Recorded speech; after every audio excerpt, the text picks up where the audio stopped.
Dances with Wolves. They ain't no more white man come many moon. They talking their own language, Tatanka, which either means buffalo or Kevin Costner better have my money. I'm not sure because I don't speak Sioux.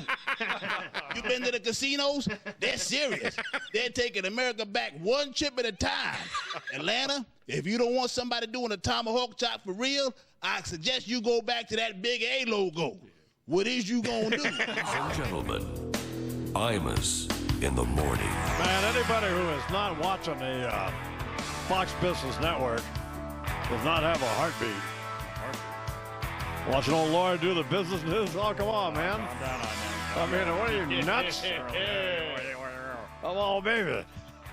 So I take off a week. The Kings win the Stanley Cup. Yep. Oh, man. Spurs win the, man, they killed the Heat, didn't they? That blew them out 3 straight games. What? Wiped them out. Out. And Iraq is blown up. A mess. Well, who knew that was going to happen? Disaster. Man. So I was at the Texas High School Rodeo Finals, and kids in the calf ropers and team ropers, they had to rope 2 calves and 2 steers, and the best average of that, they would go to the final round. And then they take 15 back to the final round out of 100 kids in each event. And then they take the top 4 to the nationals. So Wyatt ropes on Monday and Friday. So Monday morning, he ropes his calf in 10-4, which is not terrible. So he's fine there. And then he and his partner rope their steer in 7-9. So they're sitting third out of 100 kids. So Friday, all they got to do is rope the steer and rope the calf. So, first up is the team roping. Wyatt ropes the head, and his partner missed the heels. Oh, man. So they're out. So, well, the calf roping tonight, all Wyatt's got to put up is an 8 or 9 or even a 10. It's like when Wyatt roped against Tough Cooper at Ardmore. Oh, this is going to be great. I like Tough. Tough misses, and then Wyatt misses. So what? Well, Friday night he missed. Oh, man. I felt bad for him. Yep. But we're going to go back and get him next year. That's right. Damn right. So he won a great. So he was third in the jackpot. Roped an 8-9. So he won some money. He's never been to a rodeo. He hadn't won money. So we had a lot of fun. I'm driving back from Abilene to Santa Fe to Ribera, wherever we are. Listen to Lyle Lovett. All You ever right. listen to that Rodeo Sonata all the way through? Yep, start to finish. Oh, man. Old Kim was telling me how much she liked that record. Middle did. Oh, God. And then I listened to some other stuff of his. Great record. God, man, he made some great records. So, Well, there you go. John Hyatt's got a new record out. Did you find that, Lou? It's not out yet. Oh. Oh, man. It's not on iTunes? It's not out till next week. I'm sorry, July. Wow. Check that. Couple of weeks, everybody come July on. 15th. It's worse. Jeez. Well, Megan must have a copy of it You would because think. I have it here at the ranch. Unless she sent me her only copy. So what's the big news, Connell? Iraq. Now, Iraq is just, there's talk now, the Americans teaming up with the Iranians to try to figure things out in Iraq, and the American troops headed over there. So that's really the big news this morning.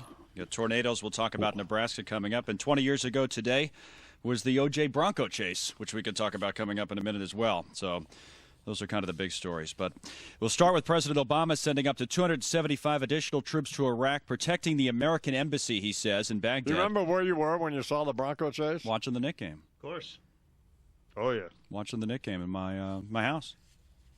Watching John Starks have a great game. Yeah, how about that? Huh? Why are they going to this? I was at the Knick game. Were you really? Yeah. Were you? And everybody left to go to the play-by-play, the bar, to watch the Bronco chase. Anybody that could. I don't know, it was in Abilene or. By the way, I sent 4 shirts to the laundry at the hotel in Abilene. Okay. And so I sent them in the morning and got them back that night. 4 shirts, $13. 4 shirts, $13. And what do you pay up in Manhattan? 1 shirt, $15. At Halleck Cleaners. Old Halleck Cleaners. There's the difference in living, huh? So back to Iraq now. Of course, Bernie and I tried to tell you back when to stay out of there. It was just stupid. Now going back. Right. Well, there's 275 are up to that. Troops headed over there. As I said, the president For do what? says that's to protect the American embassy. That's what he's saying. As they Well, said, how about these just troops closing back in. it?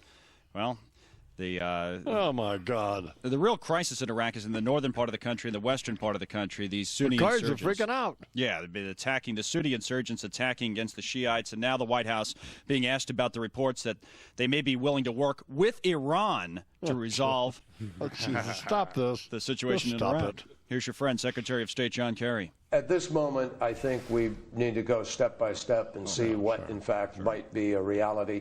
But I wouldn't rule out anything that would be constructive. Oh, okay. Anything Oh, that would be God, please. constructive. Now, here's the other thing. There's a report. Oh, my God. There are reports this morning American-made Stinger missiles are now in the hands of the insurgents, so making a bad situation worse there. Don't we have a bunch of those drones? Of course. Send them over there to kill people. Right? Airstrikes are certainly Or something stay out of it. that are Yeah. being considered. Just like Or dig up Saddam Hussein. See if we can inject some life into that old boy. Have him take back Should have over. left him alone in the first place. Should have Right. said, hey, Exactly. right. we're sorry about Izzy and what's his name, your kids. Had to whack them. Yeah. Usay and Kersey. Yeah. You see, But ixnay on the rape rooms and all that stuff, behave yourself, or we'll be back and give him the keys and get out of there. But no, we couldn't do that. So Thank you, now my where friend. we are. No problem, my friend. beyond that now, yeah. Bo Dietl's coming up, and then Hollywood and Vine with Imogene Lloyd Webber, Dagan McDowell, and Riedel's also was going to fill in for Riedel. Oh, okay. All right. And then Andrew Napolitano's going to be on. How did he get on? The judge. Whoa. The judge got on because somebody told me that that Jon Stewart has him on. Does Jon Stewart have him on a regular basis, or has he just had him on? Had him on, right, Brent? He's He's been been on on 6 times. several times. Yeah. 6 what? times he's been on Stewart. That's a pretty good appearance. Why does Stewart have him on? Stewart loves him. Well, maybe we will too. The only way to find out. This is A going to be weird little dude, though, isn't he? Kind of. Brilliant guy. A lot of energy. And he loves the Iron So what else do you need? Boy, lost a lot of weight. I wonder if that's some kind of midlife deal he had, or. All these Well, we'll peel back the layers on this boy piece by piece. and find out where he's coming Oh, from. say, what are you up to, One of the Judge? Yeah, what kind of judge are you, first of all? Why aren't you fat anymore? Do the onion deal. Right. Yeah, do the onion deal line. Thank you, Dagan. Mm-hmm. Who won the car race? When was the car gaveling race? you? Sunday? Car race. Jimmy Johnson, right? Yes, sir. Never won at Michigan, and he got it done. Oh, that's just great. It is Very terrific. exciting. It's very exciting. Oh, were you talking about Iraq, Connell? I was, and now the other thing is these deadly tornadoes in Nebraska. One person killed, 19 injured. A tiny town that was hit last night, a farming community of Pilger, severely damaged. Got down there, and then we could hear the house falling, and Troy laid on my son Christian, and I laid on the 2 littlest of the 4 kids, and everything fell on top of us. It's a population 350, this town, about 100 miles northwest of Omaha. And to add, one thing to add about the Bronco chase, we said it was 20 years ago today, while watching the Knick game, or in Bernie's case, at the Knick game. USA Today has a story about the Bronco, driven by Al Cowlings on that slow-speed police chase with his friend O.J. Simpson in the back. Apparently, it's still around. They say it was sold a couple of times, then ended up in the hands of a man who made his money in the porn business. This guy, Michael Pulwer, who was friends with O.J. and Cowlings and also friends with Marcus Allen. But then this story goes on in USA Today, and they were not quite able to pin down exactly where the car is. 93 Bronco. Could be in California, could be in Florida, but apparently this guy that was in the pornography business ended up with the car somehow. All right. Happy ending. Yeah, That's right.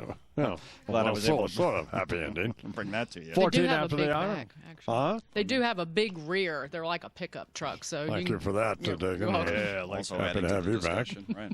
14 after the hour. Time for a little business news. Here with that is Dagan McDonald. Good morning, sir. The Dow put up a paltry 5-point gain yesterday, but the futures are higher, up 30 points on the Dow futures at the moment. And General Motors recalling 3.4 million more cars for ignition switch problems. Bigger cars, older cars, including the Chevy Impala and a couple of Cadillacs. GM so far this year, including other countries, has recalled 20 million vehicles. Good How God about my Almighty. Escalade? I drove that back and forth to Abilene. That's 1,000 miles round trip. I had no problems. There was a small Escalade recall, but it's a model year that you do not own. Good news. Oh, man, how good is this? So. I know. Another happy end. Lori Rothman's upstairs. Lori, what are you doing? Good morning. I'm reading this study, just put out, stinging study on the state of U.S. healthcare, that we spend the most and get the least bang for our buck. It's really disappointing. How are you doing? It's great to see you. On a happier note. I'm fine, Lori. Excellent. I'm okay. I'm almost over my cold. Oh, that's good. Well, I am over my cold. Well, you don't want to know. Okay. Well, you look well. Thanks. Quarter after the hour here on the Imus in the Morning program. So, well, Warner, how have you been? Fine, thank you very much. I'm in. You know, I want to remind you about Wyatt. He goes to Texas twice a month, the rope. He still made the state finals. He was Rookie of the Year. So, once he gets the rope every day in Texas, oh, come on, man. So I'm very proud of him. I'm just, I've seen him. I've seen Cody Ole Miss. I saw Fred. One time I got to see Fred Whitfield one time. Well, I met in person at Hempstead. I thought, oh, God, this is really exciting. But he comes out there and throws his loop, gets off his horse, and it was no cap. Not good, so.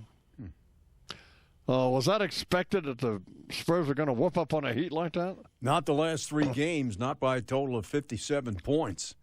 That was the thing. Was LeBron crying at the end of it? No. Oh, he wasn't? No. There's that picture that everyone's circulating of him with tears in his eyes, so that's why the man's asking it, if I'm not mistaken. Yeah, my wife told me that he was crying. Yeah.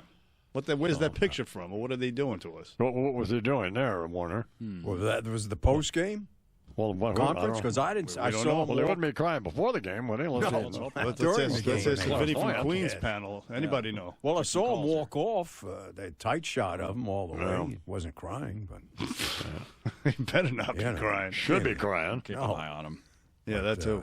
It really what's going on? You know what I'm into now? Warner, the World Cup. Oh, yeah. USA. That's USA. it. Huh? That's it. Man, beating Ghana 2-1. Great story. A substitute, John Brooks, comes in, scores in the 86th minute, and the U.S. beats Ghana, who had knocked them out the last two times. Now, here was the winning goal, and it's called by Ian Drake of ESPN Television. Dark. What about that? It's John Brooks! It's John Brooks for the USA! Have they stolen it? Man, that was big. So here was Brooks. That's huge. Here was Brooks after the game. Was Ghana any good? Sound like it. Yeah. Well, they are. They knocked the U.S. out the last couple of times. Who are we going to play next? Now, Panama or somebody, right? No, we're going to play Portugal. Another country. Portugal. But Portugal was shut out yesterday by Germany 4-0. Oh. And there was an interesting play in that. I don't know if you saw it. There was the Mueller, who plays for Germany. He's coming down the field with Pepe, and Mueller, you saw he puts his hand in the face. Mueller goes down, and then Pepe goes over and headbutts him. So Pepe gets a red card, which means he not only was thrown out of that game, he can't play against the United States. Oh. Come on, Pepe. Get out of here. What's up with that? Pepe, so that's it. Warner Sports, sponsored by Pearl's Boilers to make America's best boiler. Warner continues. 3 more games today. Big game, Brazil, Mexico. Sad note, 8-time batting champion Hall of Famer Tony Gwynn has died at age 54 from oral cancer from what he believed was chewing tobacco during his 20 years with the Padres. Seemed like a great guy, didn't he? Oh, yes. Always smiling, always did interviews, no grumpiness. Yeah. 338 lifetime batting average, hit over 319 of his 20 seasons. Wow. And he had a shot at hitting 400. You might remember he was hitting 394 in July of 94 with 45 games left, and the players' strike ended the season. Oh, man. So people always ponder, well, would he have done it? Would he not have done it? And he was a starting point guard for San Diego State and was that's right. drafted by the Clippers. Yeah. So, baseball, the Red Sox beat the Twins 1-0. Ruby De La Rosa, 7 innings, 1 hit. Kansas City is 8 in a row, beating the Tigers. And, man, talk about falling. Justin Verlander, the Cy Young winner, he was bombed out, 6 innings, 12 hits, 7 runs. He drops to 6-7 with a 4.98 ERA. Now, I don't know if this has anything to do with it, but Verlander dates model Kate Upton. Now, maybe he's distracted. He's losing his concentration. Who knows? I doubt that. We don't know. Stretch on 20 that. minutes after the hour on the Imus Morning program. I found a new Mexican restaurant. Oh, good. That makes La Bodega in Midland, Texas. Makes their food taste like real dog food. Oh, man. So, Jeez. Hey. in Abilene, Texas, I can't even pronounce the name of the place. Deirdre, I think knows it. Yeah, I don't even try. Abreos or something. Moe's. Bobby Abrelos or something like that. Bobby Not Moe's. Moe's, you idiot. Moe's. It's worth going to Abilene, Texas for. Of course. Oh, man. So, Get a ticket right. you know, the Texas State High School rodeo people, Gonna travel out. man, they run that. I've never seen a better. Well, I haven't seen. Well, I guess I have. Never seen. They run it like Fox News. That's odd. Oh, man, they do a great job. Oh, I see. I mean, they got 1,000 kids there. There's no trouble. There's no. Oh, man, they and everything's on time, and it's they do a fabulous job. All right. And old Rochelle there at the Taylor County Expo wants a picture of the man. And I'm going to FedEx that to her today. A little selfie and send it over? Uh-oh. No. The hell is this sick Connell? relationship we have here? No. Raise the camera. Send me a little bit. picture of your taco, too. All right, lady? You're a 6. About to FedEx Anyway, that. Bo Deal's coming up, and then Hollywood and Vine got some good topic for the girls to talk about now. And then a little funky Judge Napolitano, that boy will be up. I'm telling you, there's something screwy with that Judge. I don't know.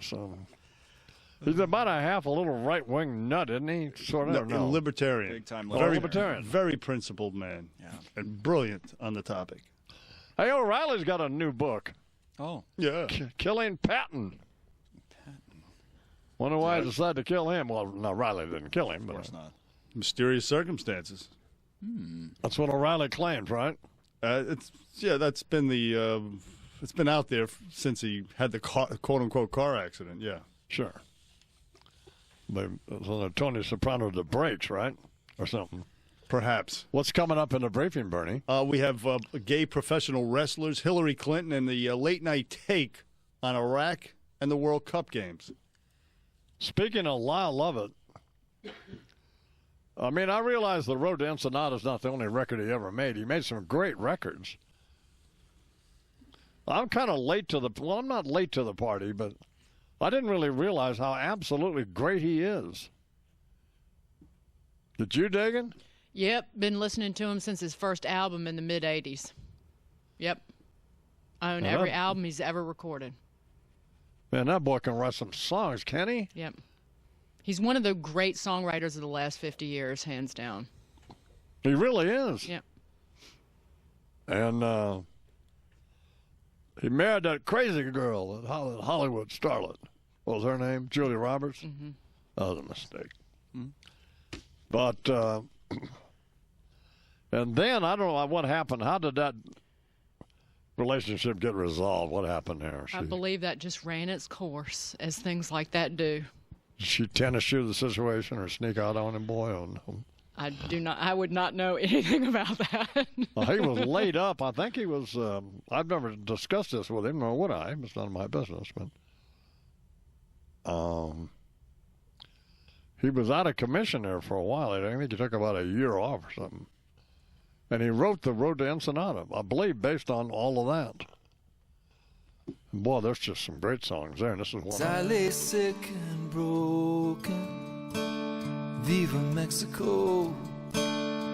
My eyes just won't stay open, and I dream of home.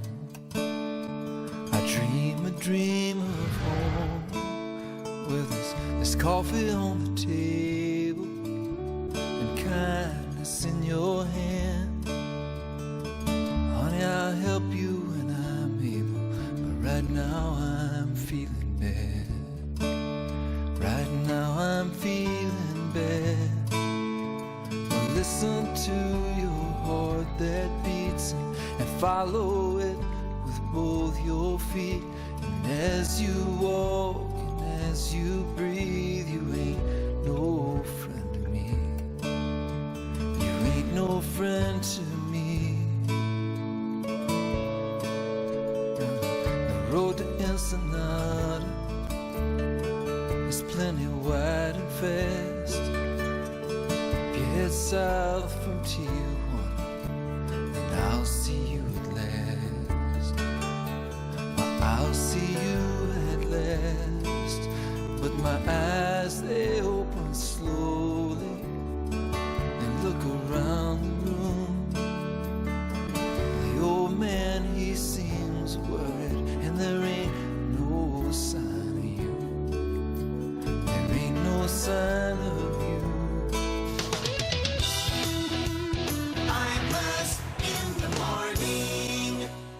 Talking about the lineup on WABC Radio, honest to God.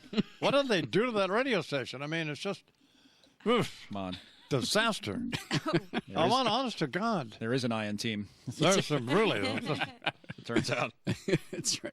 Got some. Man, there's got some people. We have some people on the radio station who shouldn't be on an order mic at McDonald's. It shouldn't be the people at Starbucks. I like fries with that. Close that drive-in geez, window are you on them. Kidding me?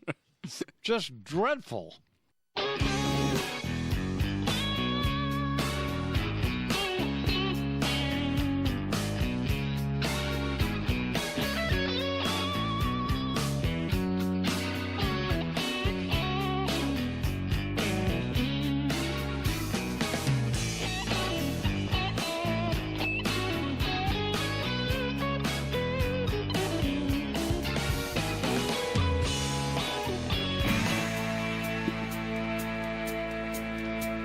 31 after the hour here in the Imus Morning program.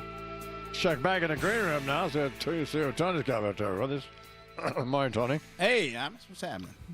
Oh, I say Larry Flint. Oh, Larry. Back here playing hacky sack with Larry. Oh, come on now. Lori Rothman and this are the reason to watch Fox News. Fox Business Network. Not necessarily that order. And Deirdre's coming up here. That girl looked pretty good, too. Look at him. I'm telling you, man. So I'm sorry you can't see this, but. No, you're not. Good morning, Larry. Morning. How are you? I'm fine. Yeah, you are. What will you be discussing this morning? Well, there was a small penis pageant in Brooklyn. Did you win? No, it's too bad you weren't there. Okay. And a woman had sex with a dolphin. Oh, Jesus. Oh, yeah, I heard about that. Yeah. I want to do a pictorial. Flipper gets flipped off. Well, maybe we can come up with a funnier title later. All right, let's time for a Bernie briefing now. That's sponsored by My Pillow. We'll get back to you later, Larry. Good morning, Bernard. Morning, boss. On this whole Iraq thing, a lot of revisionism, finger pointing, and we should never have gotten in the first place. Obama screwed up the withdrawal, all this and that. Anyway, Jon Stewart on last night. It was pretty good. Check it out online. Also, Jimmy Kimmel last night had this observation about the United States beating Ghana in the World Cup. Take a listen to him. The biggest sport in the world right now is the World Cup. The U.S. team played their first game against Ghana today. Not too many people expected them to win, not even their own coach, but they did. The American team scored almost immediately. They scored 31 seconds into the game. It was the quickest goal for the United States in World Cup history. And then there was nothing for 80 minutes until Ghana tied it. And shortly after that, the Americans headed it in with about 9 minutes to go. They won 2-1. I'm not a huge soccer fan, but I have to say I'm glad we won because, I mean, the Ghanaians have everything. All we have is this. Yo, that's deep right there. That's very deep. Right. And finally, boss, Conan O'Brien with his usual yucks. Take a listen to him. This morning, Mitt Romney said that Hillary Clinton is clueless. Yeah, when he heard this, Bill Clinton said, I wish. Speaking of Bill Clinton, I thought this was interesting. A new poll came out. It shows that Bill Clinton is the most admired president of the last 25 years. Yeah. That's what it said, yeah. Yeah. When asked for comment, Bill Clinton said, I'll give you a poll to admire.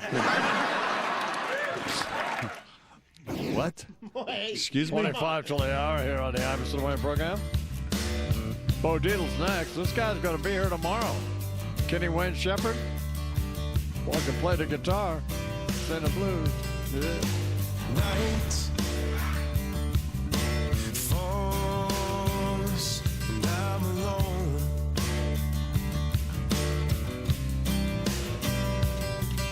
Skin, yeah, chilled into the bone.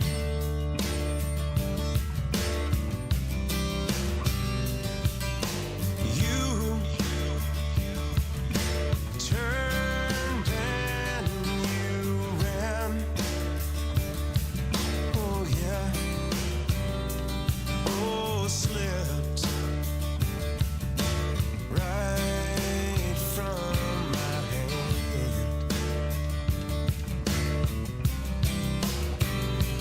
Hey, blue on black, tears on a river, push on a shove, it don't mean much. Joker on Jack, match on a fire, cold on ice, a dead man's touch. Whisper on a scream doesn't change a thing, don't bring you back.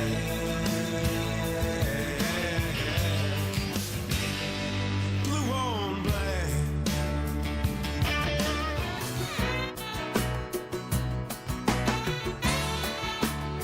All right. 18 till the hour here on the Imus and Wayne program. Just got an important message from Deirdre, who will be here in a few minutes. You need to fix your hair. Oh, wow. What's the matter with my hair? What's the matter with his hair? I haven't combed it in a month. Well, that could be it. And I don't intend to, so. I mean, it's just. There's nothing we can do about it, really. Nothing to do about it. No. Really? Please welcome to the Imus Wayne program, our old friend Bo Dietl. Good morning, Mr. Dietl. Good morning, Don. I think your hair looks fine. How about a little energy and enthusiasm out of you? I'm here, What's going baby. on? I'm here, baby. Huh? Okay, baby. What's the matter with you? All right, listen to me. Right out of the gate, Friday. Did you see what came out Friday? The No. IRS was targeting, remember the exempt organization on the conservative groups, including moi. All of a sudden, mysteriously, they lost 2 years of emails. The computer blew up, and they don't have the emails that indictates this Miss Lois Lerner that she was giving information to the Justice Department against conservative groups. Where is the outrage in this country? The IRS doesn't forget about me. They don't lose none of my emails. The IRS, if I went to the IRS and said, you know what, my computer went down, I got no information to back up my claims, they'll say, you know what, Bo? Well, you owe us all this money. Otherwise, you go to jailitation. I'm outraged how you use the IRS, an organization in our government, for your own personal things. There was emails that went to United States senators who are Democratic United States senators. This is an outrage. And even our president, if you can believe him, said that it's an outrage when you use an organization like the IRS for your own convenience, for your own political gains, and it succotates. And I want hearings. Isa, get some hearings there in Washington. Bring this Lois Lane here, whatever her name is, Lois Lerner. Bring her out. Let her swear in there. Indictate her for perjury if she can't answer the questions. You want energy? You got energy this morning. Now, on top of that, happens. I was just looking at my iPhone while you were talking. That happens to me all the time. I lose emails. Yeah, okay. I mean, I lose I don't lose 2 years worth. The IRS said they lost 2 years of emails that would connect this Lois Lerner to any of the functionation to the Justice Department. She's sending emails back to the Justice Department when, in fact, their criminal division has nothing to do with what this is all about. It's a crime. It's a damn crime. Now let's get over to Iraq. Remember the kid on the block Remember the kid on the block? The kids used to slap around, and the bullies used to go after. They spit on him. They slapped him around. That's what America reminds me of. We're becoming that. We're becoming so weak in our military. The Chinese are going after us, blowing out our computers, hacking us. Now all of a sudden, over there in Iraq, now we're going to pal up with Iranians because it's so defunct over there. 9/11, they said it's going to come back. You know why? All they're thinking about, when they can assassinate their own Muslim brothers, we got to hit them. Hit them from the air. No ground troops, Don. No ground troops. Let's hit them from the air. Let's put them back into the Stone Age over there. They want to, well, let's lay some bombs on them because we got stuff. And in Washington, you better stop cutting back on our military because we're going to need our little bombitations. I don't want those jets flying over there with no missiles and no bombs. We got to make them. Let's get ourselves strong again like America used to be instead of this garbage. Wait a minute. Well, first, you want to bomb them. Yeah. And then you just said you don't want any bomb. I mean, I'm kind of confused. No. I said America's got to stop cutting the defense budget because you only have security. Hey, I got an idea, Bo. What? Why don't we stay out of this? Why don't we stay out of it? Because they'll be here again. You forget real quick, 9/11. They're not coming anywhere. What? You don't think they're coming back here?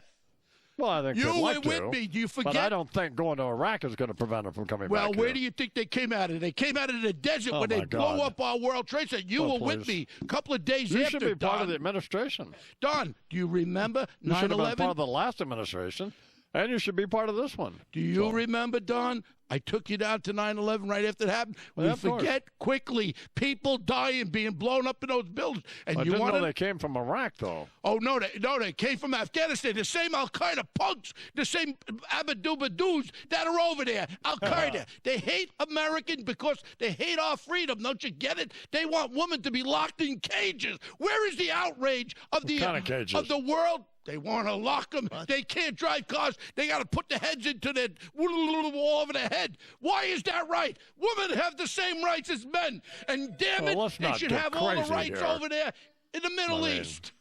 What are you talking about, Don? I'll get Deirdre to stamp on your head, man. They're not going to do anything. Deirdre. You know, your insane policies, suggestions, make about as much sense as any of them. So, well, Don, stay out of it. No, don't stay out of it. Do not put ground troops, Don. How do you say that? Do not ground troops, Don. No ground troops. But let's bomb Hey, do you know Judge Napolitano? Yeah, he's a good man. Do you like him? Yeah, he's very for your rights. He's not just a conservative. He's for this liberalization. He's like that guy, the radio guy, Mark Levin. The same thing. He believes people's rights. And you want to know something? I'm formulating myself a little bit like that, specifically with the IRS. And Judge Napolitano should get all over this IRS thing. How could you use an agency like this for your own benefitation? Yeah. Yeah. Hey, Don. Did you know him when he was a judge in Jersey? Yeah, he was a judge. I know. I like judge. No, did you know him when he was? Yeah, I know him about 20-something years. Hey, you know, Don, remember Paola? Remember Paola in the 70s? No, I don't remember that. No. Remember when you were we're DJ? out of time. 12 minutes now till the hour. Imus in the morning.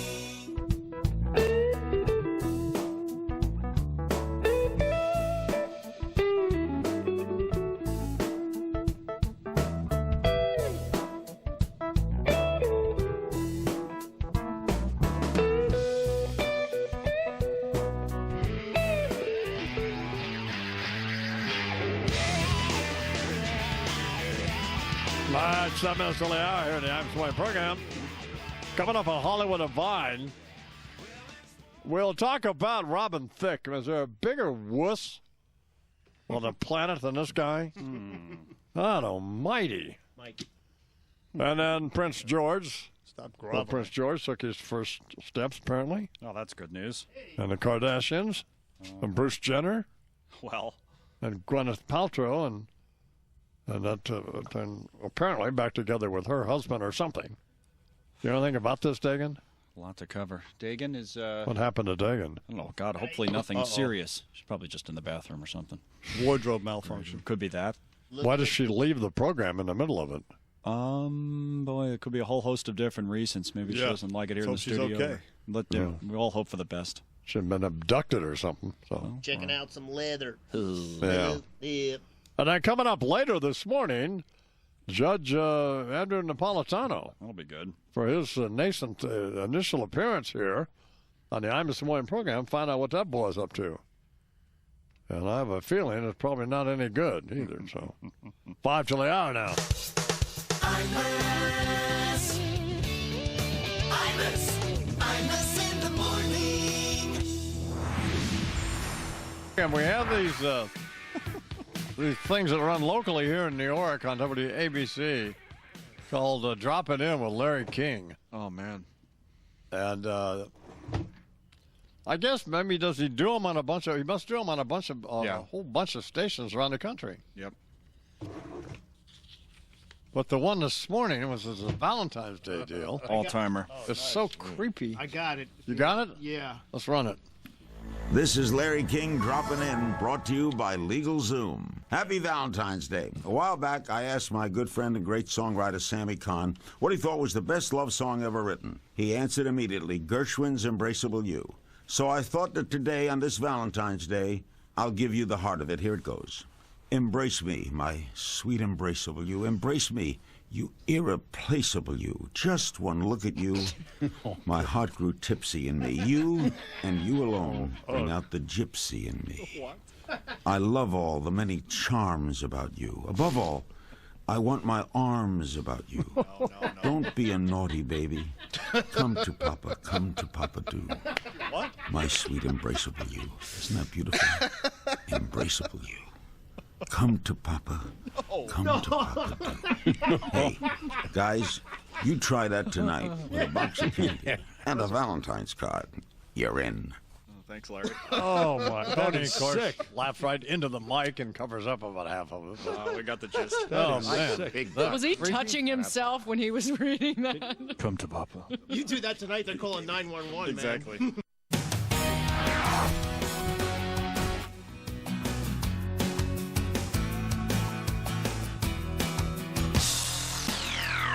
Ladies and gentlemen, Imus in the morning. What a game last night or yesterday, Warner. The USA. All right. So the U.S. beats Ghana 2-1. They'll now play Portugal. And you get 3 points for a win. So the U.S. is in good shape. That was a big upset. Wow. Remember earlier in the week, last week rather, the coach even said, well, to think that we're going to win is unreasonable. And then he changed his You mean win any game? to win the cup. Win the whole thing. Yeah, win the whole thing. No. But somebody must have said something to him, said, hey, come on, Newt. You can do better than that. So he came out and said, we have a chance. Sure. Tony Gwynn has died at age 54, one of the greatest hitters of all time. And we'll bring back this golf cart driver who ran over a policeman at the U.S. Open. What happened there? Well, he was drunk. Oh. He had a golf cart. He was driving NBC analyst Roger Maltby around, and the trooper, Carolina, told him to stop. He didn't and ran over the trooper's toe. So he's been charged with felony assault on a police officer, felony hit and run, and drunk driving on a golf cart. What happened to the boy's toe, the cop's toe? I don't know if I guess he limped around, but he was mad, I'll tell you that. But That's like a sick to see he would be one. Yes, that's right. Maybe but something more severe than that. Well, let's go back in the green room, see what Tony's got back there this morning. Morning, Tony. Hey, Imus. How are you? Well, I'm good. Back here, river dancing with Larry Flint. It's just. That's not funny, is it, Larry? It's a scream. At least I can breathe. Well, I can breathe too. Yeah, I know. You have to do what I have to do to walk. Well, yes, I could do that too. So we got the Hollywood and Vine coming up with Imogene Lloyd Webber, Dagan Lloyd McDowell, and Deirdre Lloyd Imus. So. Wow, it's like blonde on Brit on bitch. What was that again now? Blonde on Brit on bitch. Write that down. Uh-huh. Oh, no. All right, well. Imogen's here now. Would you like to ask her what you wanted to ask her? Yeah. What did he want to ask Imogen? You want to do a pictorial? Here's Imogen. Morning. Girls who do it on the left side. What did she say? Right.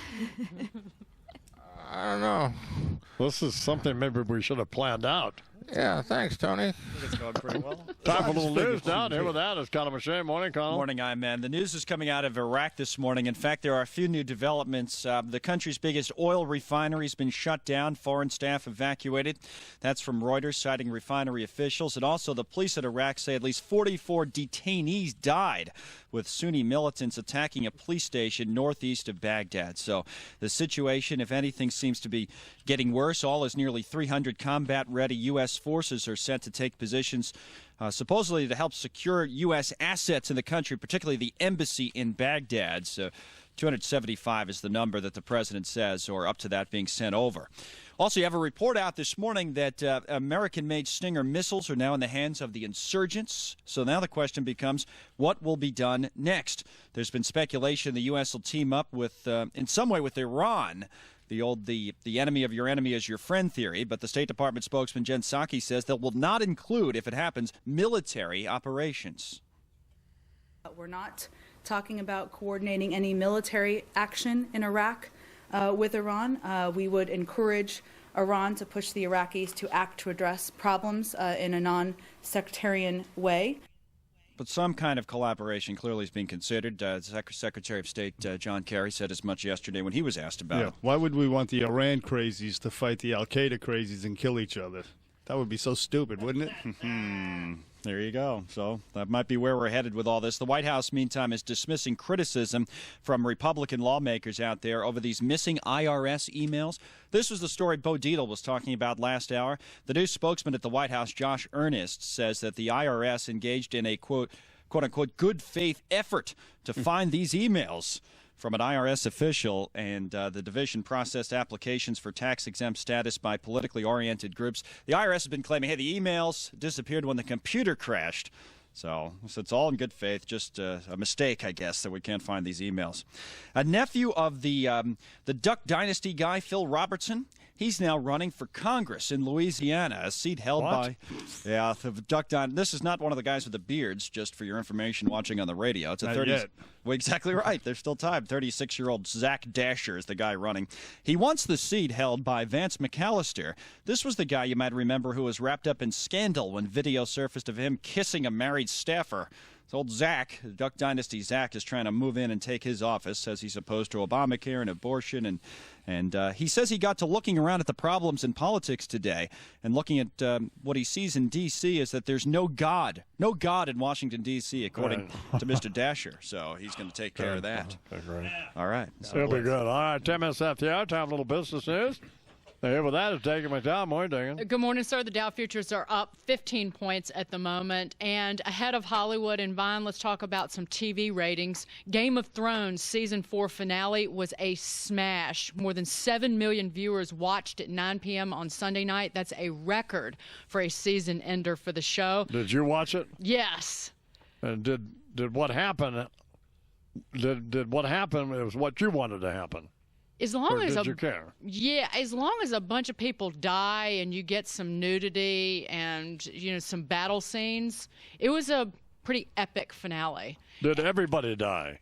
Well, the series is going to go on, so not everybody can die, but That's too bad. But some really evil bastards died. So we like that. Oh, they did. Yeah. Okay, well, that's good. Yeah. What and else? a prostitute died. Oh, okay. In a really beautiful way. It was great. That's good. We like that. Justice. Lori Rothman's upstairs. Did you watch that, Lori? Oh, are you kidding? Yes. And? It was fantastic. I was just going to point out the most important bastard in the show, Jon Snow, is still alive.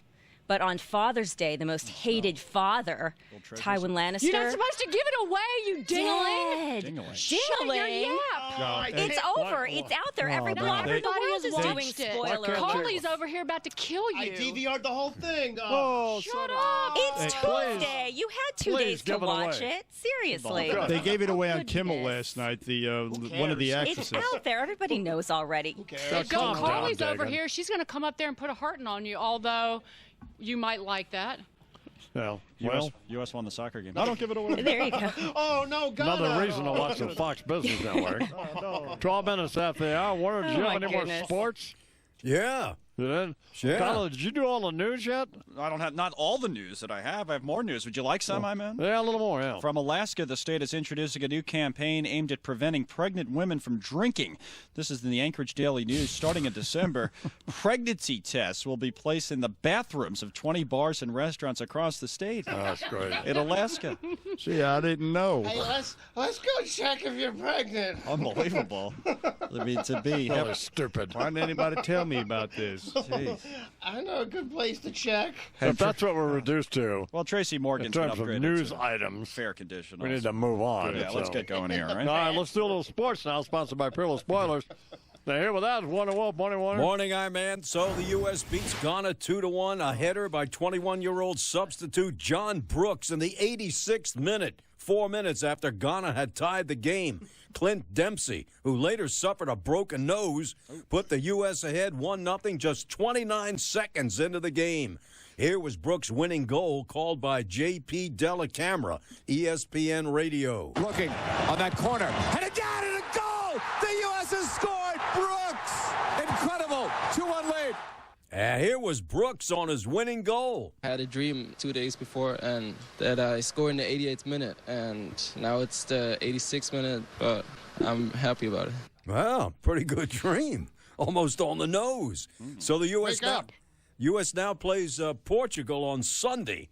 Portugal shut out by Germany, and Portugal will have to play without Pepe, who was given a red card for headbutting Germany's Thomas Muller, who had the hat trick. Well, there are any games today? Oh, yeah.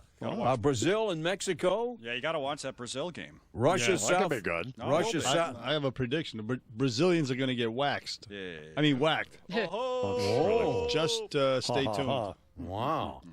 Russia, South Korea, and Belgium. Don't give it away, Bernie. No. Oh. Well, I'm not. Dagen's going to wet herself. I mean, God, calm down. Like every day. Screaming at poor Lori. Great. What's the matter, Dagen? What? The matter, God. What are you all torqued off about now? I'm just thinking about all the people out there who haven't watched it, Oh, and I'm please. not going to be. No, you I'm gave away serious. that other show that one time. Yeah, I no, but that show sucked. But you suck. Well, so does this one. Oh, Oh no. This show sucks and you suck. That's right. More popular than The Sopranos. How We about don't that? USA. Who was talking? Warner, you? Yes. Well, go ahead. Baseball, Cardinals beat the Mets 6-2. The Mets' lack of hitting is so bad that for the first time in the franchise history, the pitcher, in this case Jacob deGrom, who was hitting .417, batted 8th, and the right fielder, Eric Young, hitting .221, batted 9th. Wow. That's how bad they are. Phillies 5 in the 13th beat the Braves 6-1, and Ruby De La Rosa, 7 innings, 1 hit. The Red Sox beat the Twins 1-0. And how the mighty have fallen. Kansas City 8 in a row beat the Tigers 11-8. One-time Cy Young winner Justin Verlander booed at home. During his 6 innings, 12 hits, 7 runs, he drops to 6-7 with a 4.98 ERA. Yeah. Here was Verlander on his performance. Went pretty well the first 4 innings. Got to work through it. First 4 innings. Well, that's great. What about the 5th and the 6th? Yeah. Come on. 5 other innings there. That's Nuts. right. And the sad note, of course, 8-time batting champion Tony Gwynn died at age 54, oral cancer, of which Gwynn had blamed on using chewing tobacco during his 20-year career with the Padres, in which he hit over 319 of his 20 seasons. 3,000 hits, lifetime 338. Rarely struck out, and was drafted by the Clippers in the NBA, point guard San Diego State. 17 after the hour, the Hollywood and Vine segment coming up, be sponsored by This Is Our Youth on Broadway. The LA Times raves excessive profanity, flagrant drug use, promiscuous sex. Wow.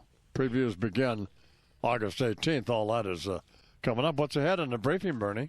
Believe it or not, some Iraq war laughs from the late night knuckleheads and a woman's sexual relationship with a dolphin. Oh, man. Kenny Wayne Shepherd will be here tomorrow. Sing the blues and play the guitar. This is the record he made with the great Joe Walsh. I see you watching me like a hawk. I don't mind the way you talk, but if you touch me, something's got to give. I live the life I love, and I love the life I live.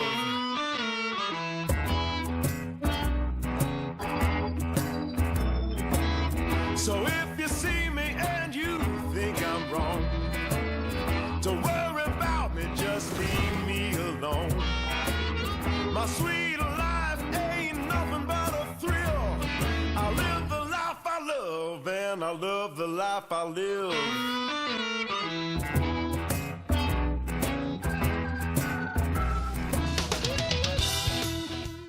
And then on Thursday, the Mensa meeting, and then the great David Boies, perhaps the premier defense lawyer in this country.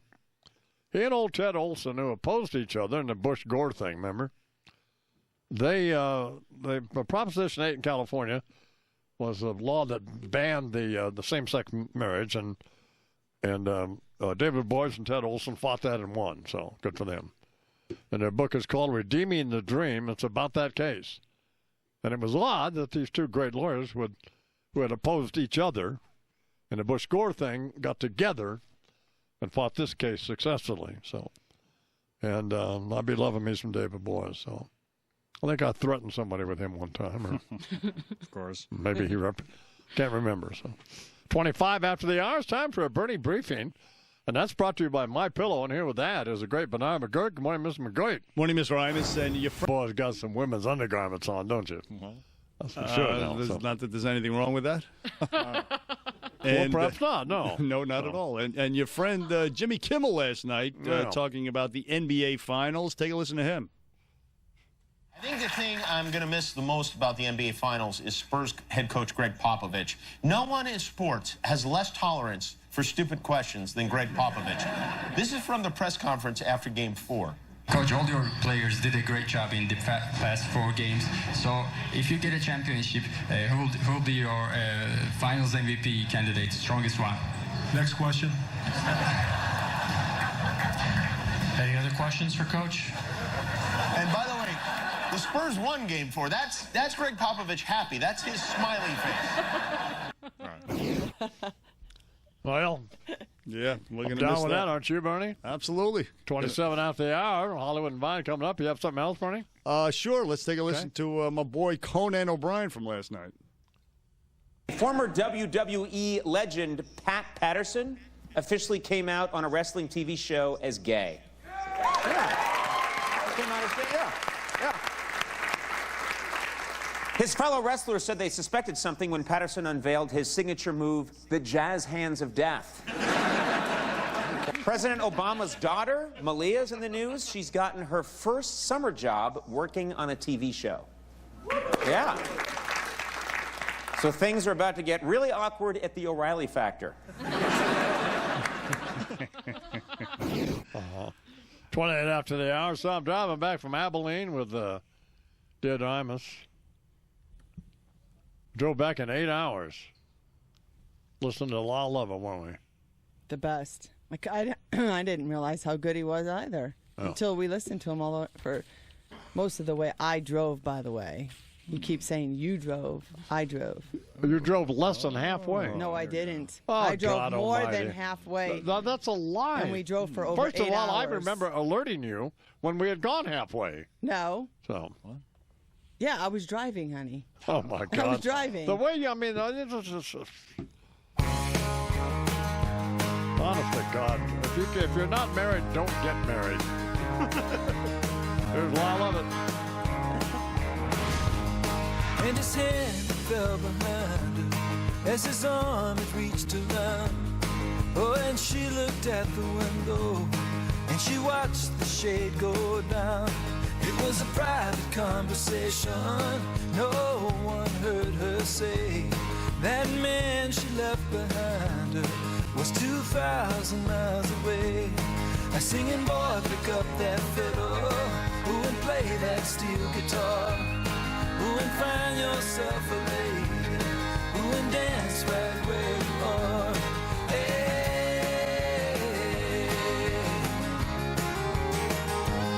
hey.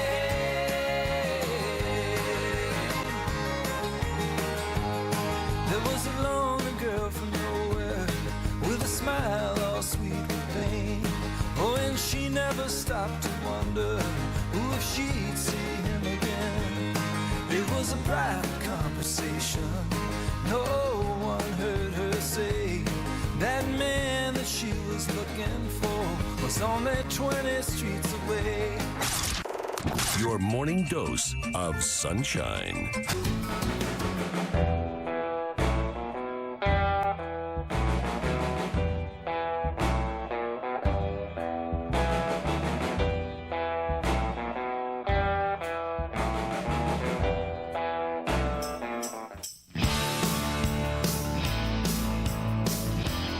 Till the hour, time for Hollywood and Fine now. Starring Imogene Lloyd Webber and Dagan McDowell, and filling in for Michael Riedel, a surly Deirdre Imus. So. I'm more than filling in for Riedel. So I say, oh my God.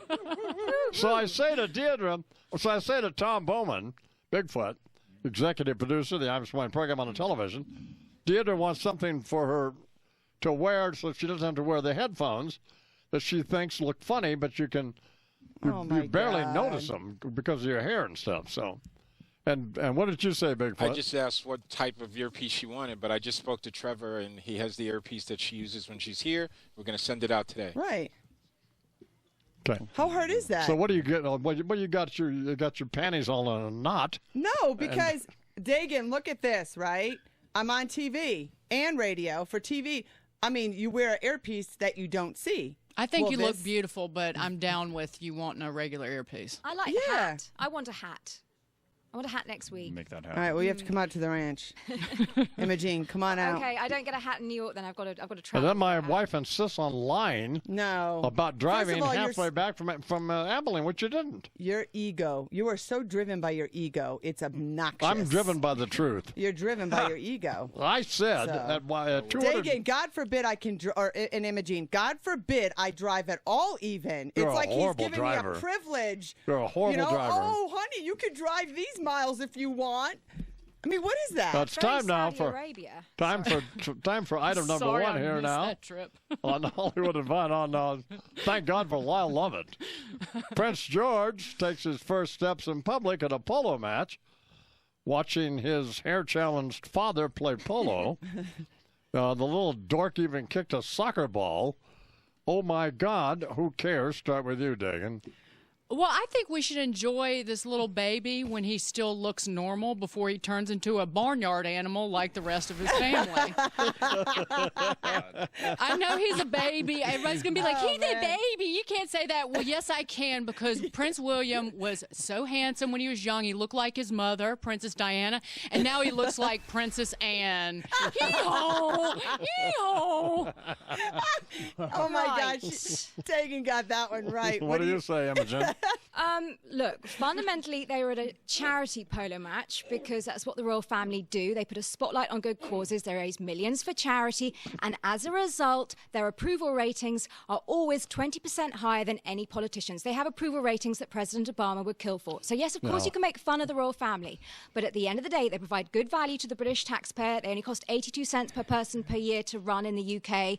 They bring in millions as far as tourism goes. Kate Middleton, when she arrived in the royal family, provided a $1.6 billion boost to the British economy. That little Prince George, when he was born, that's a $400 million boost to the British economy. God. Stop. So quite Stop. frankly, there is a point, and it's good news. Queen Elizabeth, of course, the largest landowner in the world. No, she's and actually older than- 285th wealthiest person in Britain. No, and but that's a she nominal owns- thing. No, She doesn't no. Older own than anything. dirt. Then you're including Australia and Canada, and I have a feeling the Australians and the Canadians would have quite a lot to say She's about a that. greedy old bag, and No, you she's know it. absolutely Oh, not. my God. She has approval ratings that your president would absolutely kill for. So look, I'm not saying that you should have the monarchy, but at the same time, don't insult ours when the American political system is all over the place. Thank you very much, Imogen, for Thank you.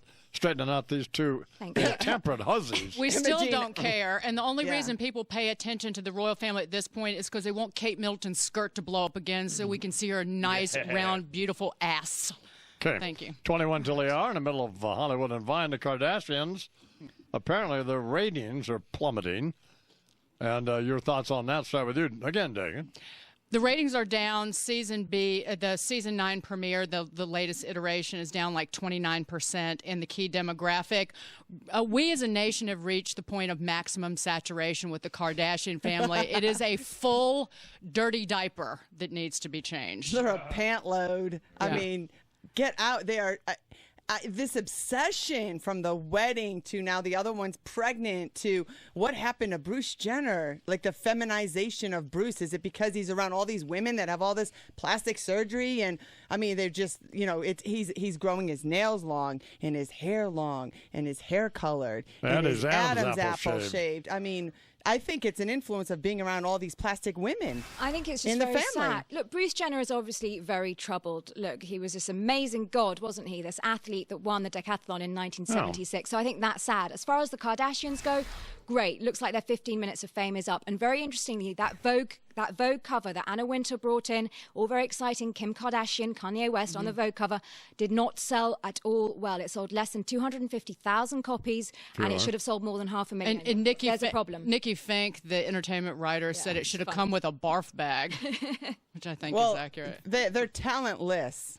There's not one Kardashian that Well, has it's an talent. empire built, an $80 million empire built on a sex tape. I guess that's where it started. Yes, Kim, getting it on with Ray J, and then their daddy, who was friends with the murderer. But I will say, Rob Kardashian, the one who left Kim's wedding before it even happened, flew back to L.A., who is now orca fat all of a sudden. Like, that's a full-time job to get that fat. They should give him his own show, because that would be fascinating. That's what I mean. Look at all the men that are around the Kardashian women in the family. They're a mess. They're a total mess. And also, on another note, probably not, it is unrelated, but sort of related probably, in that it's been featured people we're sick of. Gwyneth Paltrow and Chris Martin are still living together. Why are we talking about this? Why is this a topic? It's a load of goop, quite frankly. All this coupling, recoupling, uncoupling. Look, at the end of the day, I don't really care about Gwyneth and Chris, but they do have 2 kids. They've got 10-year-old Apple, 8-year-old Moses. So whatever they're doing, hopefully they're friends for the children. And I don't really think... It's always a bad idea to stay married for the kids. Well, this blog that she writes, which Imogen referenced, is called Goop, and she basically is teaching women how to evacuate their bowels, it makes sense to me because every time I hear her name, I get cramps. Well, I try to like her because a lot of what she says I agree with, but then she's there we go. No, but then she's a hypocrite because then she's like, oh, I smoke a cigarette on the weekend and I drink and I do this so there's no consistency to her advocating healthy lifestyle, what she tries to portray. So she's just full of it. How does the Today Show, moving on to another topic, think that re-signing Matt Lauer is going to help? Because it's working for them at the moment. The Today Show morning television is like the Hunger Games because it's where there's still big advertising money. The Today Show last year in 2013 generated $500 million for the first 2 hours. GMA generated $350 million. Matt Lauer is obviously key to the Today Show. And say what you want about him, he's been there for 20 years. And the key demographic, which Dagan was talking about earlier, the 18 to 49 demographic, the Today Show is still doing pretty well, even though GMA overall is doing very well in the ratings. GMA is kicking the Today Show's butt in the overall still and in the key demographic, but I think only by a little bit in the demographic. In morning TV, the pant load to use Deirdre's word, is better than the pant load you don't know. So who are they going to go hire? Chris Cuomo or Josh Elliott? They're worse. And everyone's used to seeing him. I mean, he looks like a rodent. Reptile. Yeah, a rodent. A rodent, yeah. Yeah, he's just... Oh, well, on to a nicer-looking gentleman, George Clooney. Mm-hmm. And despite all of the hideous things Bernard said over the years about him, Apparently he's getting married, right, Bernard? I don't recall saying anything bad about him, and Well, yeah, he's getting married to a nice lady, and I wish him all the best. The gerbil dropping out of his pants. No. Richard, you're thinking of Richard Gere. Okay. So never mind. So. Correct the record. And but by the way, there's nothing wrong with having gerbils drop out of your pants. Let's start with Deirdre Imus here, and George Clooney is the what? Well, he's going to run for governor of California, I think. Is. So he's setting himself up, and he's going to marry this British lawyer, international lawyer, that's a UN envoy for High Commission, like all these other celebrities do. She looks like Slash. She does? Well, a little bit. No, yeah. she's very attractive. And she's, I think, from Lebanon. Her family is Lebanese. Okay. Well, good. Very smart, attractive woman. But, he's been into international politics. And Your thoughts on this, Dagan? The people of California will vote for this man whether he is single or married or a bigamist, gay, straight, transgender. It does not matter. They will vote for this man. And in part because he's so hot that, he can turn you to stone if you looked at him too long. But God forbid this woman that he's now engaged to, God forbid he actually find an attractive brunette who's smart and want to marry her after he's dating all these, that former wrestler, and then that one Italian woman he dated. She couldn't even string a sentence together. So good for him. He loved his cocktail waitresses for a time, didn't he? I do wonder, though, on a national level, whether she might be more of a hindrance than a help. She's a human rights lawyer who's represented people like Julian Assange from WikiLeaks and so forth. And as a lawyer, you sometimes represent people that perhaps America aren't always particularly friendly with. So it may impact him in a negative way. You never know. yeah, but I think he even has bigger ambitions than just being governor of California. Maybe president. So having someone like her, I think, would be helpful. God, I don't think she'll hurt. This is just idiotic conversation. And Dagan, I don't know. Why do people really go Google Gaga over him? He's handsome, but I don't think he's that hot. He's kind of asexual to me. He's still the dude who is a woman's go-to, if you know what I mean, in a pinch. Yeah. When it's not, never mind. You know what I'm talking about. When you're having sex with God. He doesn't ooze like the sexual thing. It's like he shut it off. I agree with you, actually, because I've interviewed him, and I agree with you. Having sex with guns, you conjure up in, I guess. So. Yeah, So you're a bigger wimp than Robin Thicke. No. What? What is he doing now, Dagan? He's been on this campaign to win his wife back, Paula Patton, and he's naming his new album Paula as part of that effort. But, if I was cynical, I would say this is just a ploy to get attention for the album and to, get people to talk about it. But he needs to put on his man pants and move on.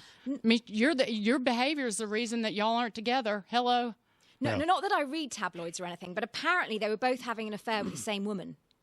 That was a rumor. Yes. Yeah. Apparently, sorry. Apparently what now, Imogen? They were both having an affair. He and his wife were both having an affair with the same woman, according to various tabloids. So what happened to the woman then? I don't know. And who is she? Sort of someone unnamed, but I don't know. It was very scandalous. Or it could have just been a three-way, because in a three-way, one person always gets left out. I think they should do a video. That would sell really well. How do we know that, Dagan? And finally, that was my research I did. Oh, good. Well, very good. I'm glad you came prepared. Deirdre, whatever your name is. Did you watch Game of Thrones? I haven't. Okay. Dagan, tell me about it. It is like a medieval soap opera full of sex and nudity and incest and battle scenes and death and you name it, dragons, you name it, it is in there, and it is genius and engrossing. Did you watch it, Imogen? Okay, I didn't, but then I started doing Hollywood and Vine and thought I'd better get with the program. Only 28 million Americans have HBO, so I don't want to bore everyone listening or tuning in or whatever right now. Look, it's fine. It's obviously doing very well for HBO. Got, 7.1 million viewers for the season finale, which was 32% up on last year's season finale. But yeah, it's exactly what Dagan says. It's sex, it's violence, it's nudity. So I spend most of my time fast-forwarding it. Greek history, right? Yeah. We're all fascinated forever. And finally, Dumb and Dumb Tours come in 20 years later. Can this suck enough? You will love it. If you laugh when someone says the word fart, you're going to think this is the most hilarious thing on the planet, man. They ran a trailer on Jimmy Fallon of the movie. It was It was hilarious. It is hilarious. I disagree. I don't get it. I know it made $247 million in the box office first time around. I don't get Dumb and Dumber. Because Sorry. you're British. That's why. That's okay. why. There we are. It is. God save the Queen. The Farrelly brothers are back. It is going to make boatloads of money. Well, you all were pretty good on Hollywood and Vine. But Riedel will be back next week, so. Awesome. Eat me, Riedel. Excited. What? Whoa. What did you say? I said, eat me, Riedel. It's 11 minutes till they are. He's putting a bib on right now. Segment sponsored by This Is Our Youth on Broadway. The LA Times says, oh, man, come on, let's do this. 5 till the hour now.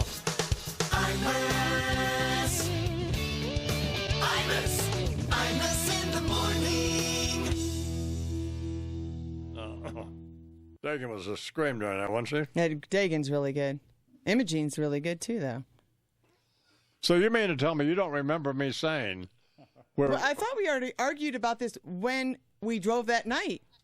Because I said we both drove like about halfway, both of us. We shared the driving. Yeah.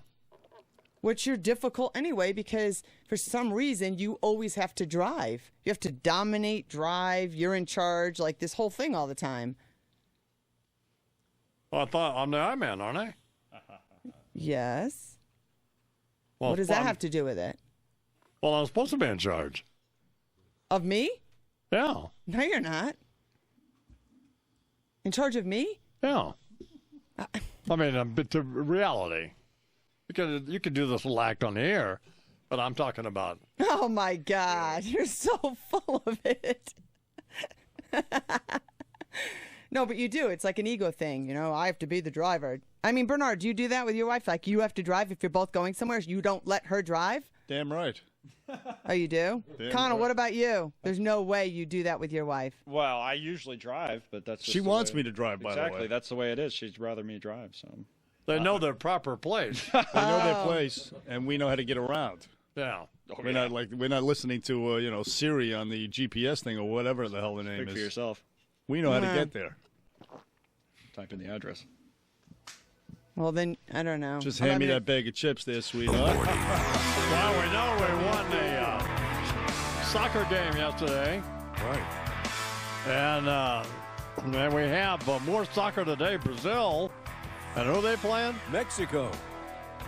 And who are we down with in that one? Well, it would be an upset if Mexico won. I mean, Brazil is favorite to win the whole thing. Oh, it is? Oh, yeah. And what other games are today? Russia against South Korea. Well. And Belgium, strong team, against Algeria. Okay. So I'm into that. All right. All right, I'm in. Okay, I'm in. Why not? I guess I am. I mean, you can't actually watch it. I mean, you can just turn it on and kind of like white noise, you know? Yeah. Like wallpaper on your phone, you know? Something like that. The Hollywood and Vine segment was sponsored by This Is Our Youth on Broadway. The LA Times raised excessive profanity, flagrant drug use, promiscuous sex. Previews began August 18th. I had to get Connell to read the commercial because I couldn't pronounce any of the names of the people who were in it. Yeah. And I listened to you read it, Connell. And we're probably all wrong. No, I think they were all right. They had pronouncers in it. I threw it out. And you did already. a fine job. Thank you, I-Man. Well, you're quite welcome. What else going on, Warner? Well, the sad note about Tony Gwynn, who died at age 54, oral cancer, but he even said the problem was chewing tobacco all those years in the major leagues. But this guy, I-Man, as you know, he was one of the greatest hitters of all time. Wow. 8 batting titles, 338 lifetime batting average, hit over 319 of his 20 seasons.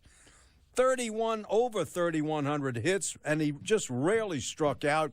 And people to this day wonder, well, real baseball fans, would he have hit 400 in 1994 when he was hitting 394 in July, but the last 45 games are wiped out because of the strike? Yeah. So. Very nice guy as well. Yes, everybody loved him. Always smiling. I remember I met him. The only time was in the 1998 World Series against the Yankees, and I went over and shook his hand. I said, Mr. Gwynn, it's a pleasure to meet you. And I said, you know, you are one of the greatest hitters in history. And, I didn't know what to expect, but he was thrilled, I guess, because he played in San Diego all those years. Maybe he didn't receive the accolades that he should have. And he said, well, wow, here's a guy that knows. So, nice guy. Real embarrassing yourself there, Warner. That's right. Yeah. What's coming up in business, Dagan? There's a giant suck in your household. I mean, energy. It uses energy. I'll tell you what it is about them. So glad you're going to clarify that. Mm-hmm. Bernie, what do you have in a briefing? LeBron James, some laughs with the World Cup, and this true story, this woman making sexy time with a dolphin. Whoa. No lie. Well, I think Larry Flint, who's back in the green room. Larry, are you back there? Yeah, where else would I be? Right. Well, I don't know. I don't think I can go anywhere.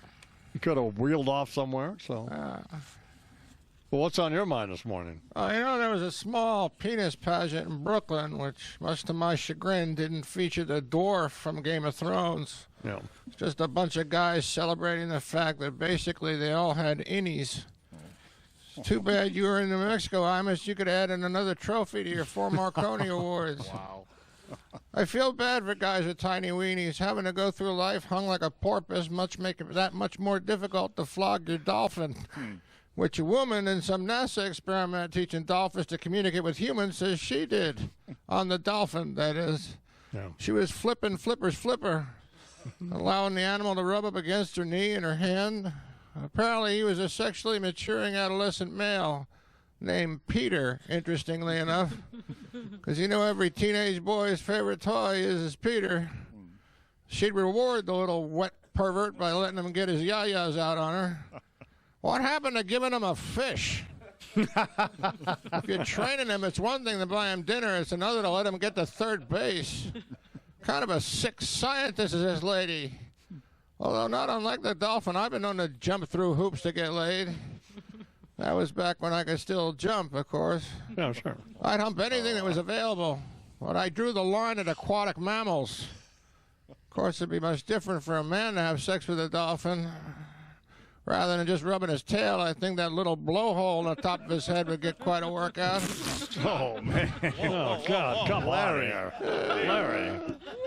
10 minutes after the hour. Flipper, faster than lightning. Let's do some more news here now. No one you see.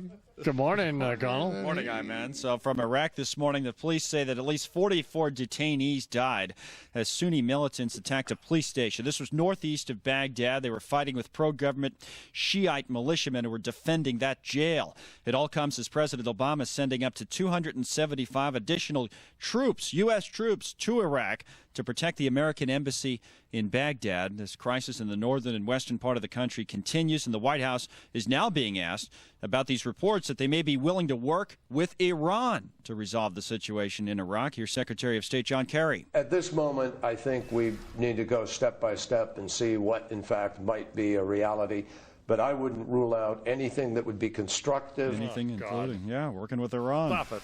All right, well. Stop the madness. Yeah, so there's a report also that some American missiles, Stinger missiles, are in the hands of these insurgents, the Sunni insurgents that started the whole thing. So, man, you got about 170 U.S. Soldiers already there out of the 275 or thereabouts that are on the way to Iraq.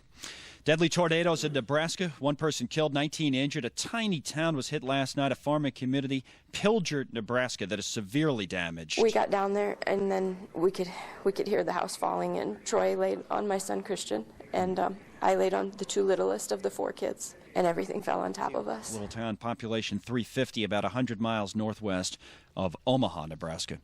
20 years ago today, NBC interrupted the coverage of the NBA playoffs and brought us the O.J. Bronco chase. So we talked earlier about this USA Today story that they found the white Bronco, or thought they did, the one driven by Al Cowlings that day with O.J. in the back. It's changed hands a couple of times, and the last they could figure out, it ended up in the hands of a man who made his money in the porn business. What are the Carfax on this? This guy, Michael Pulwer, who was friends with O.J., friends with Cowlings, friends with Marcus Allen, and some collector bought it first, and then Cowlings backed out of the deal. Then they sold it to this guy. They said it was for like $200,000. And then they thought they found it in Florida. They called up some guy, said, no, it's not here. And then maybe it's in California, but it's still around. So the Bronco, 20 years ago today. It's not like that's a news story. Where were you? It's not Kennedy's Air Force One. Not exactly. For God's sakes. Well, calm down. 93 Bronco. 12 minutes after the hour, time for sports now.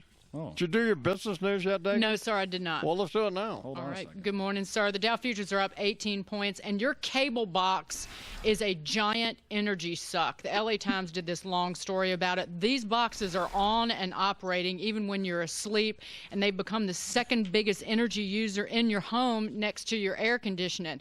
There are about 250 million of them in this country. Add them all up. It would take 4 nuclear reactors running around the clock to power them all.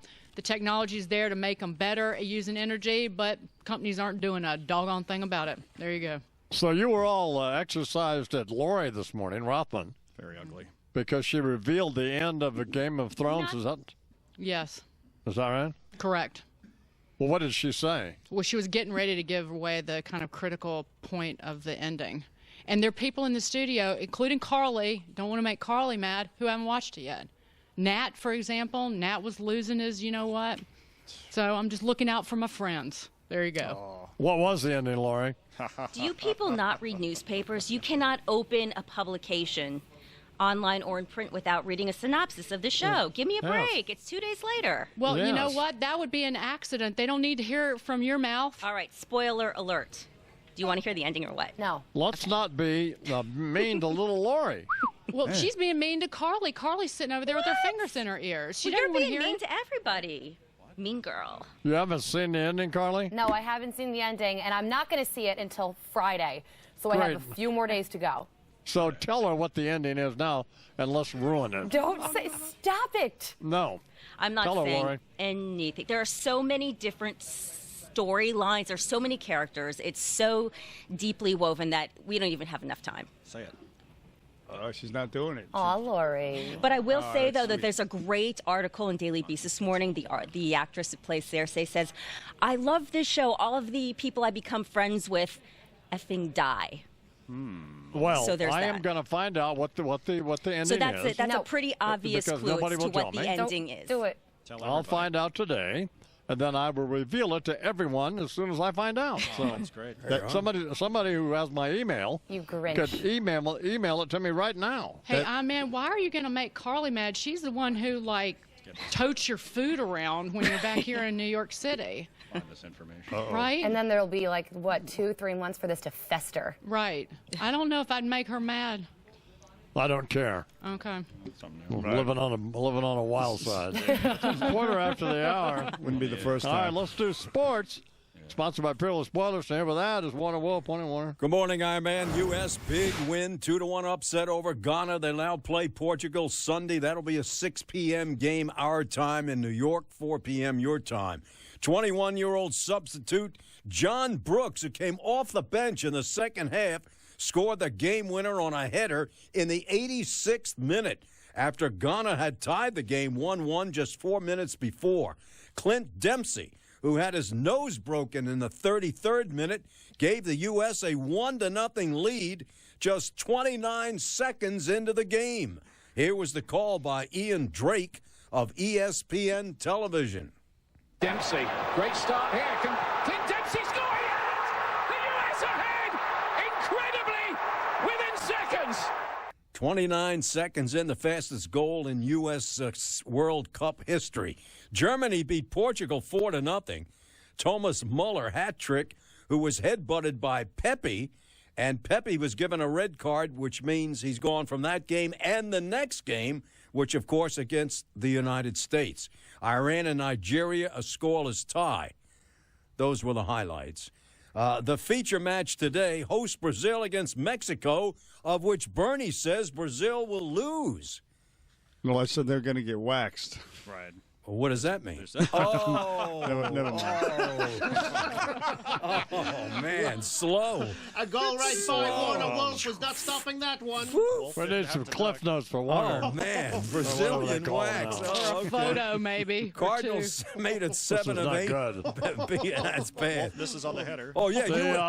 Did I tell you the Hollywood and Vine segment was sponsored by This Is Our Youth on Broadway. Okay. The LA Times raised excessive profanity, flagrant drug use, promiscuous sex.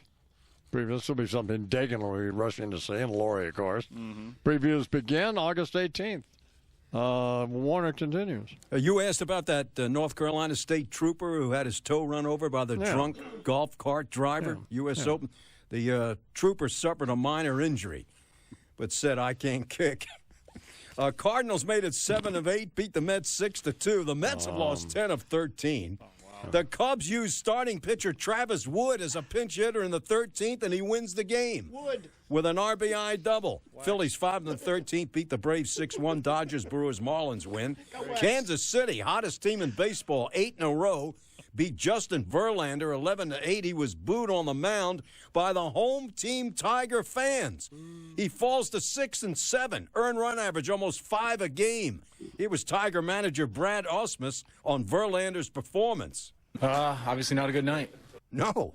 Well, no. Rangers, Indians, Rays win. And the best pitch game of the night, Red Sox, Ruby De La Rosa. 7 innings, 1 hit. Beat the Twins 1-0. Red Sox manager John Farrell on Ruby's start. Oh, Ruby, I want you. How'd that get in there, right? Wax him. And as you know, it is. There's got to be a penalty for stuff like this. Right. A red card. A red card. Like a red card. That's it. Pepe Wolf. Pepe. Wolf is getting the red card. He'll be out for the next show, too. Brazilian wax. This is not good. That should be like a horse's 19 name. after the hour. Dangerous Bernie? play, dangerous audio. 19 after the hour here, Ernie.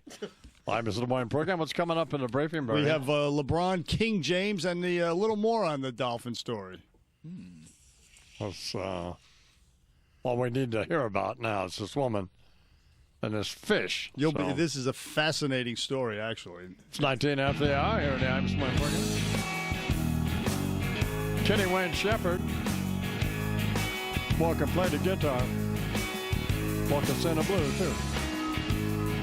He's going to do both tomorrow morning here on the Iowa City Music program. Oh, yeah. Born with a broken heart, the boy said he was, huh?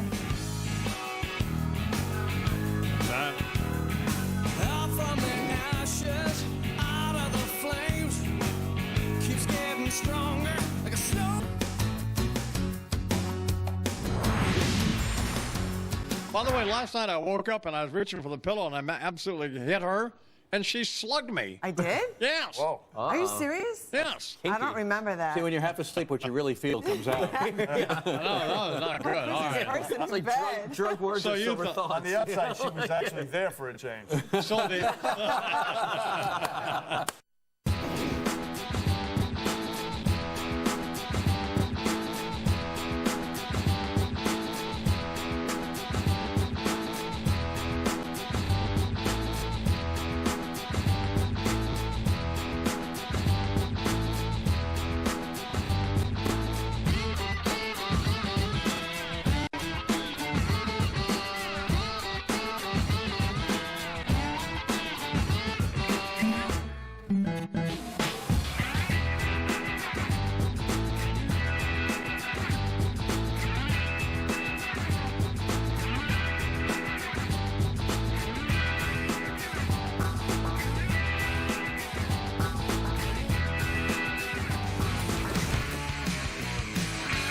well, this is great news.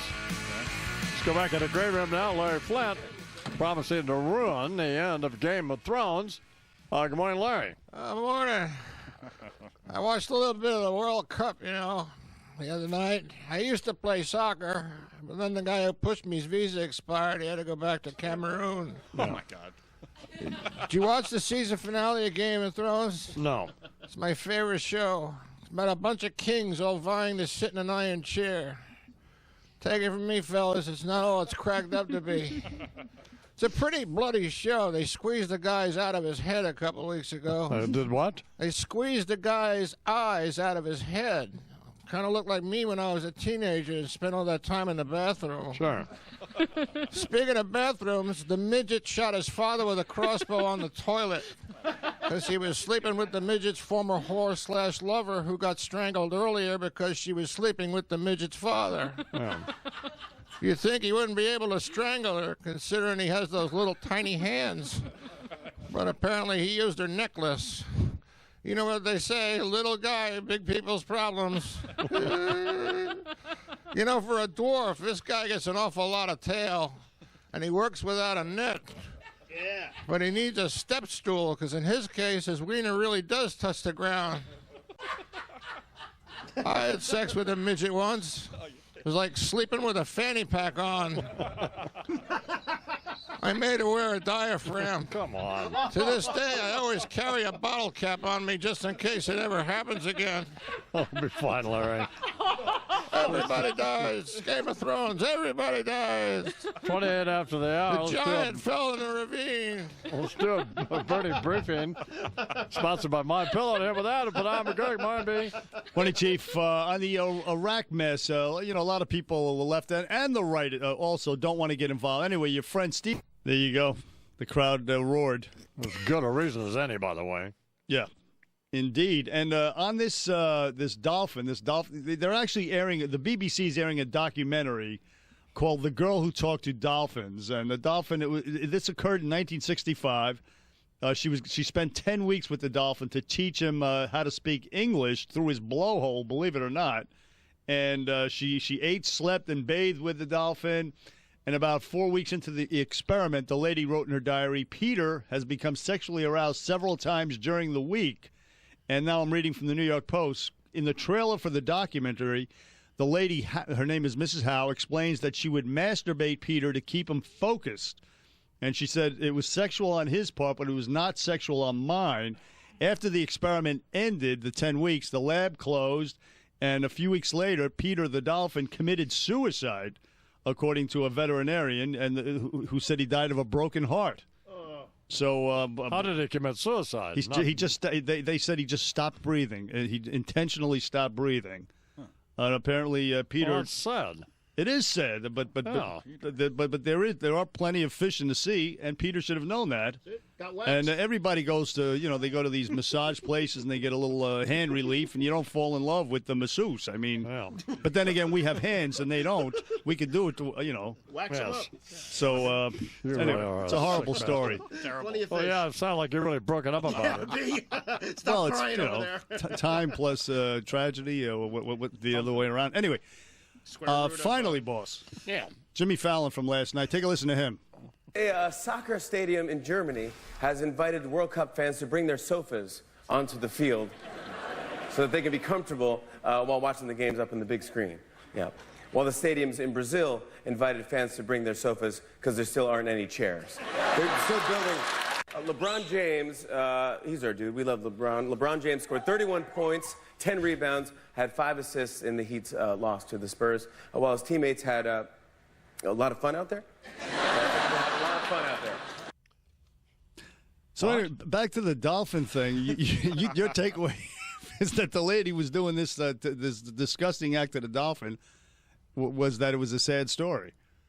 It was a that the dolphin died. It was a sad, the dolphin killed itself. It was a sad love story, in other words. It was the Well, don't you think it's sad the fish stopped breathing? Well, I think the bestiality aspect of the story is what jumps out at me, personally. But then again, we all have our own sensibilities. Of course.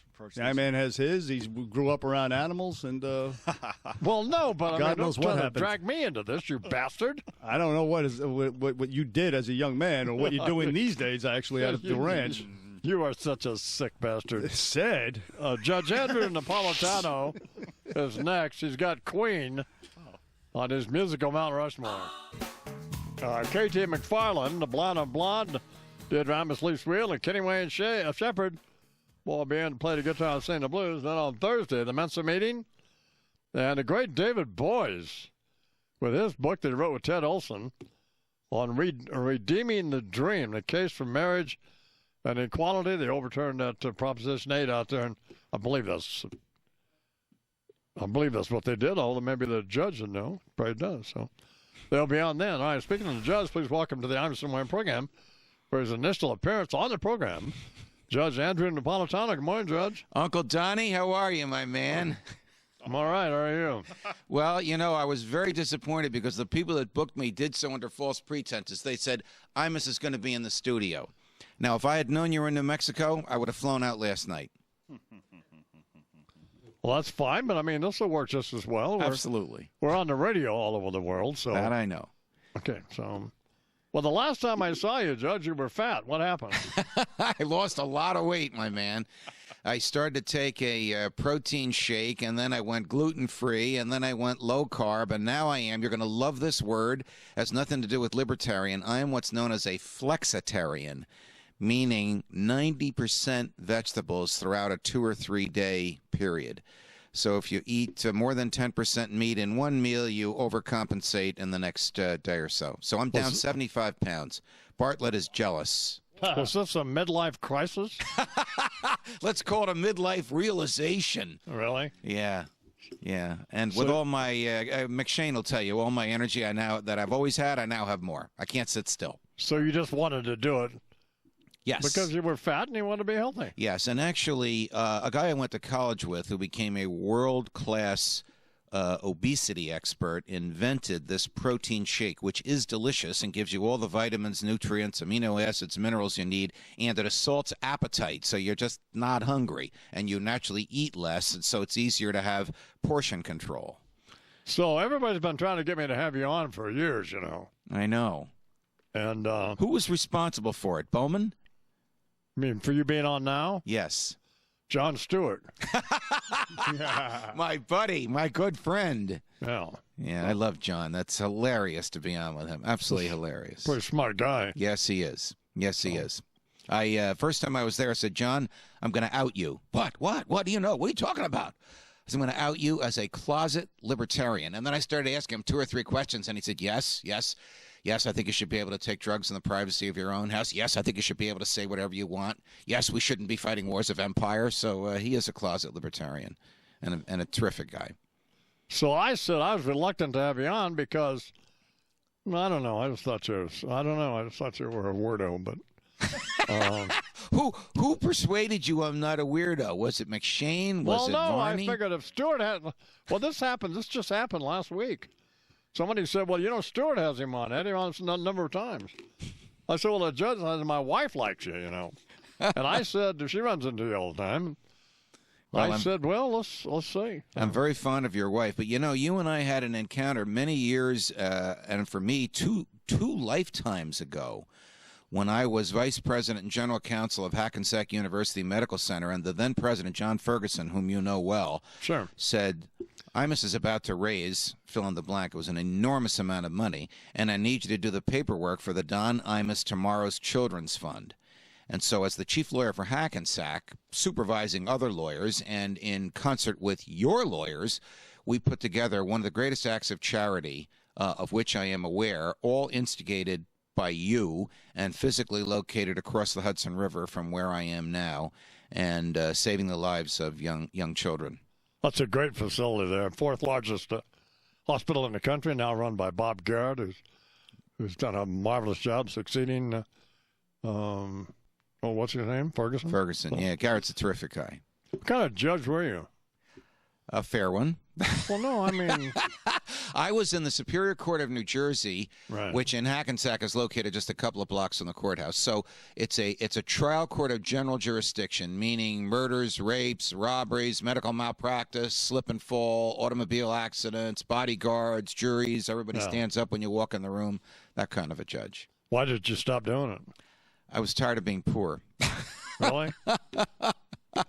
And a guy came along who said to me, you know, we're about to cover this trial in California, and the judge is a little potsy. And I saw you at a press conference where you were resigning from the bench, and I thought, I could put my own judge on air, and he can second-guess this crazy Judge Ito. It was the O.J. trial.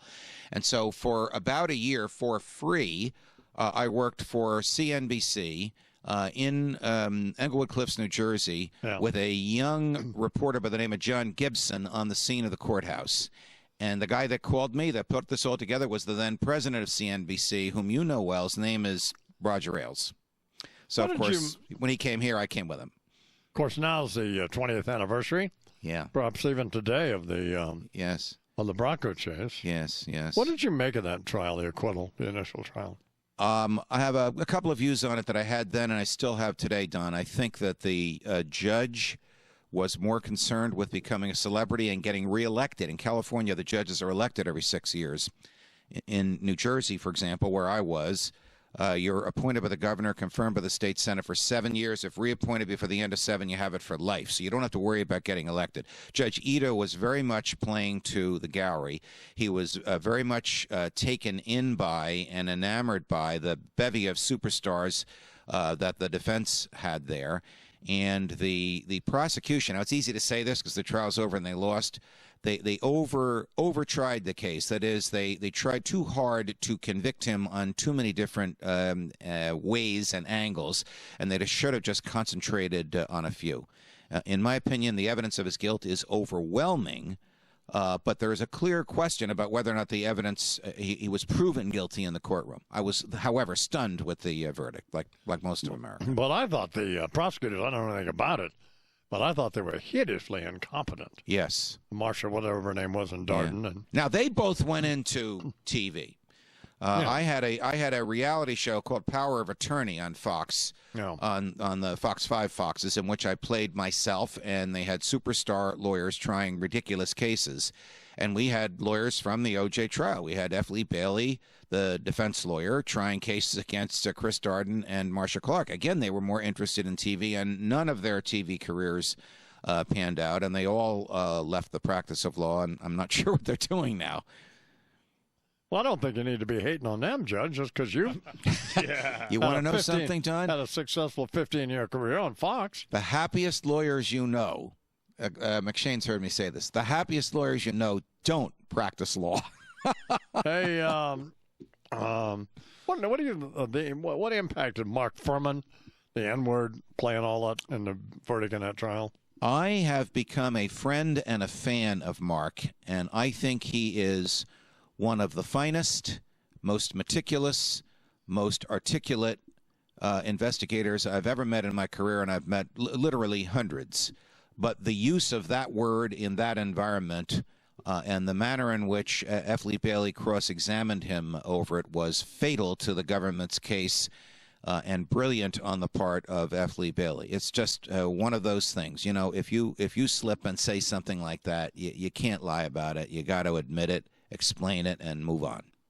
Well, he did it in the context. I'm not defending it, believe me. Yeah. But wasn't it in the context of some screenplay he was doing? Or not that excuses it, but... Yeah, well, I mean, if somebody says, did you ever use the word? Yeah, you got to say yes. Of course, of course. Yeah. And say, yeah, I used it, but I never used it in a condemning way. I never used it in a racial way. I used it in a novel. And then you could even go right back in the lawyer's face. Did you ever use the word? We're all human. But instead, he said no, and that was the beginning of the end of the government's case. I don't mean to sound like a presumptuous jerk, but I like you, Judge. Aren't you kind? No, you're a good guest. I told McShane I was going to call you Uncle Donnie. I said, will he like that? And Connell said, say it. Say whatever you want. That is not true. Oh, yeah, that was really good, Judge. That really happened. We'll have you on again. Thank you very much. Pleasure to be here. All my love to Deidre. Fine. Yeah. Judge Andrew Napolitano here on the Imus Morning Program, 12 minutes.